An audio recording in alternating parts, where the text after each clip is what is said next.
25 जून 1975 की वो तारीख जब आधी रात को देश में आपातकाल की घोषणा की गई। देश में आपातकाल लग चुका है, इसका ऐलान खुद तत्कालीन प्रधानमंत्री इंदिरा गांधी ने रेडियो पर किया। आपातकाल की घोषणा के 2 दिन के भीतर ही राजनीतिक विरोधियों और आंदोलनकारियों की गतिविधियों पर तो पहरा बिठा ही दिया गया। इस अवधि के दौरान मानवाधिकारों के उल्लंघन की रिपोर्ट व्यापक रूप से प्रसारित की गई और उस पर बहस की गई।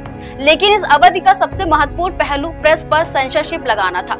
इंदिरा गांधी के नेतृत्व वाली सरकार ने मीडिया पर शिकंजा कसा और प्रेस की स्वतंत्रता पर अंकुश लगाने के लिए सभी प्रयास किए। उस दौरान लोगों तक सूचना पहुंचाने का एकमात्र स्रोत अखबार और रेडियो थे। आपातकाल स्वतंत्र प्रेस के लिए उस वक्त का कोरोना काल साबित हुआ। उस दौर में प्रमुख अखबारों के कार्यालय दिल्ली के जिस बहादुर शाह जफर मार्ग पर थे, वहां की बिजली काट दी गई। जो अखबार छप भी गए थे, उनके बंडल जब्त कर लिए गए। हॉकरों से अखबार छीन लिए गए। 28 जून 1975 को भारत में आपातकाल के दौरान सरकार विरोधी प्रदर्शनों की पृष्ठभूमि में केंद्र ने स्वतंत्रता के बाद मीडिया पर भी सबसे कठोर प्रेस सेंसरशिप लागू किया। इस तरह की सेंसरशिप के खिलाफ सीमित ही नहीं, अपने अपने ढंग से प्रतिरोध भी हुआ। सेंसरशिप के विरोध में 28 जून को इंडियन एक्सप्रेस, स्टेट्समैन और नई दुनिया जैसे अखबारों, हिम्मत पत्रिका ने संपादकीय की जगह पर ब्लैक स्पेस यानी खाली जगह छोड़ दी। ये आपातकाल और सेंसरशिप के विरोध का ही एक तरीका था। बाद में सरकार ने पत्र पत्रिकाओं में ब्लैक स्पेस छोड़ने पर भी पाबंदी लगा दी। एक अखबार ने सेंसरशिप की आंखों से बचकर शोक संदेश के कॉलम में छापा, आजादी की मां और स्वतंत्रता की बेटी लोकतंत्र की 26 जून 1975 को मृत्यु हो गई।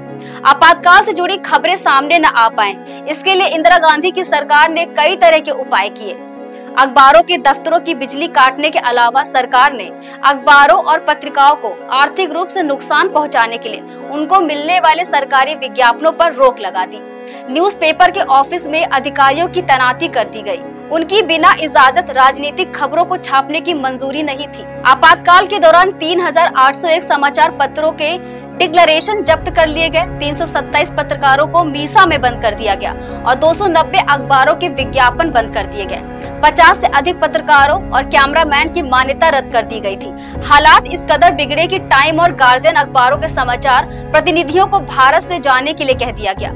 राइटर सहित अन्य एजेंसियों के टेलेक्स और टेलीफोन कनेक्शन भी काट दिए गए। सरकार के आदेश के मुताबिक काम करने से मना करने पर पत्रकारों को जेल भेजा जाने लगा।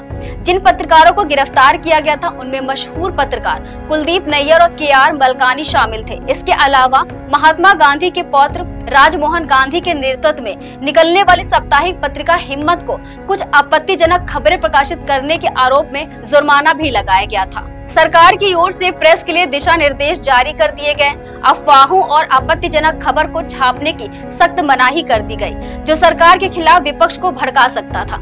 ऐसे सभी कार्टूनों, तस्वीरों और विज्ञापनों को पहले सेंसरशिप के लिए सौंपना पड़ता था, जो सेंसरशिप के दायरे में आते थे। अधिकारियों को न्यूज एजेंसियों के दफ्तरों में तैनात कर दिया गया था, ताकि ये आपत्तिजनक खबरों को उनके स्रोत पर ही दबा दें। विदेशी न्यूज एजेंसियों की आने वाली कॉपी को जांच की जाती थी।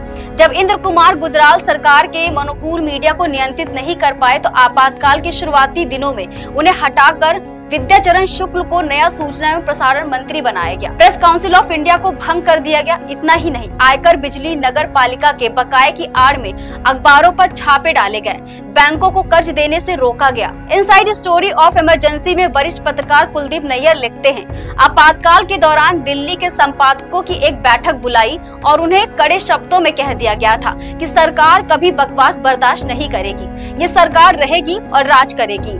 किसी संपादकीय लेख या कहीं और खाली जगह को भी विरोध माना जाएगा।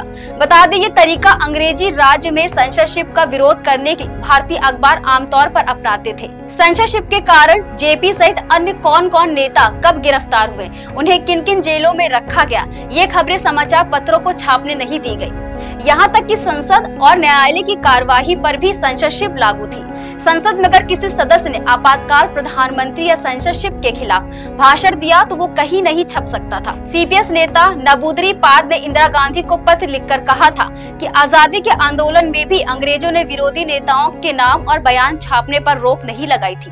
न्यायालय द्वारा सरकार के विरुद्ध दिए गए निर्णयों को भी छापने की मनाही थी। हालांकि आपातकाल की ज्यादतियों के समाचार विरोधी अखबारों में छपने से सरकार रोक नहीं पा रही थी। इंदिरा गांधी विदेशी पत्रकारों पर काफी नाराज थी। लोग विश्वसनीय समाचार के लिए आकाशवाणी के बजाय बीबीसी न्यूज पर भरोसा करने लगे थे। भारत में बीबीसी के प्रमुख संवाददाता मार्क दुली को 24 घंटे के भीतर देश छोड़ने के लिए बाध्य कर दिया गया था। सरकार ने the times, London, Washington post, Los Angeles time सहित कई 7 विदेशी अखबारों के संवाददाताओं को भारत से निष्कासित कर दिया था। द इकोनॉमिस्ट और द गार्जियन सहित कुछ अन्य विदेशी अखबारों के पत्रकार धमकियां मिलने के बाद स्वदेश लौट गए। 29 विदेशी पत्रकारों के भारत में प्रवेश पर प्रतिबंध भी लगा दिया गया। आपातकाल के दौरान प्रेस की स्थिति को लेकर एक श्वेत पत्र 1 अगस्त 1977 को संसद में पेश किया गया। 87 पेज के श्वेत पत्र से यह स्पष्ट हुआ कि आपातकाल के दौरान प्रेस की नीति खुद तानाशाह इंदिरा गांधी ने तय की थी।